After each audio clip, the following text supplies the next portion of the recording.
Today, the man behind the curtain, Robert Mueller, spoke for the first time.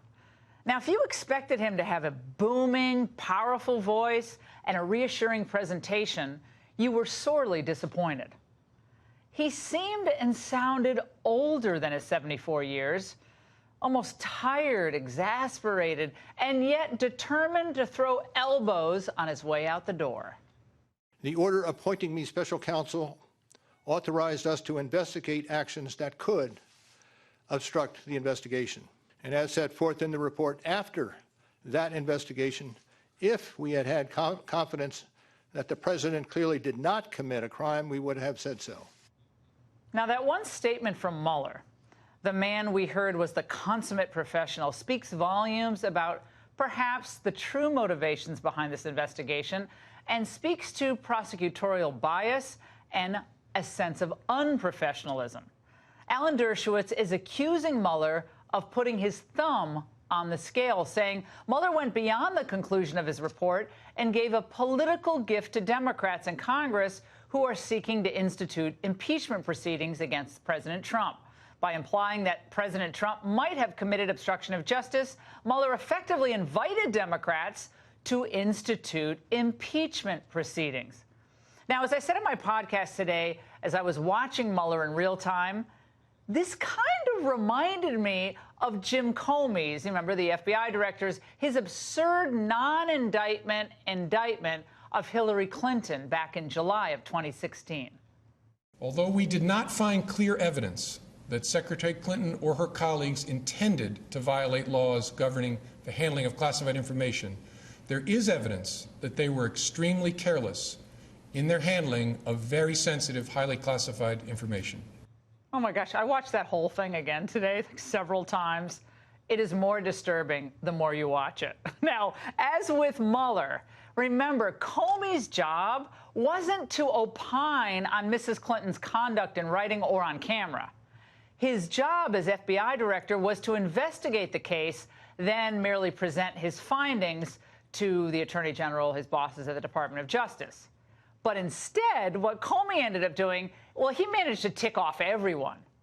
Now, setting aside the glaring fact that Hillary got off for conduct that others would have been jailed for, Comey did enormous damage to the integrity of the FBI and the rule of law.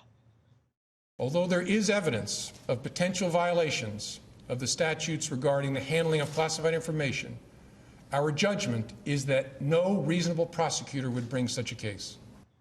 Well, there's nothing reasonable about a system of justice where at least half the country thinks the entire thing is rigged. The deep state set candidate Trump up after it became obvious that he was going to win the nomination because they were terrified of even the remote prospect of an outsider becoming president of the United States. Exonerating Mrs. Clinton was an essential step to stopping Trump. But it didn't work. And once Trump won the presidency, they had to fire up the Russian collusion investigation via the phony dossier, the FISA court, and, of course, Agent Mueller helping along the way. And when that didn't work, after a 2-year-long investigation, they found no evidence of collusion and failed to get the obstruction goods on Trump. But now Mueller comes along in his final bow and is attempting to resuscitate the corpse that was his report. But for you little people, by the way, he's going to say nothing more.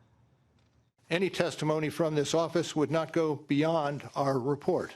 And the report is my testimony. And it's for that reason I will not be taking questions today as well. That's it. No questions. After completing their investigations, neither Comey nor Mueller needed to appear before the cameras. He didn't have to do that today, and Comey didn't have to do that back in July of 2016.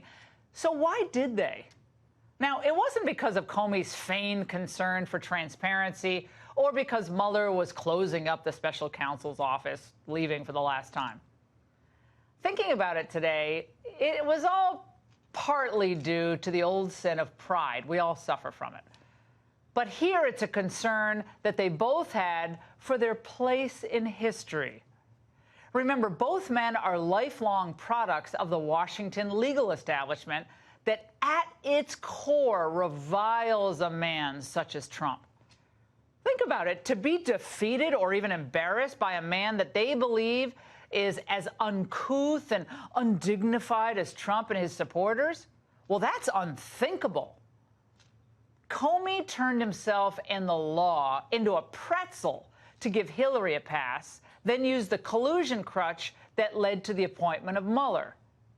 And today, Mueller actually tried to turn a lack of evidence on obstruction into grounds for impeaching a sitting president. It is wild.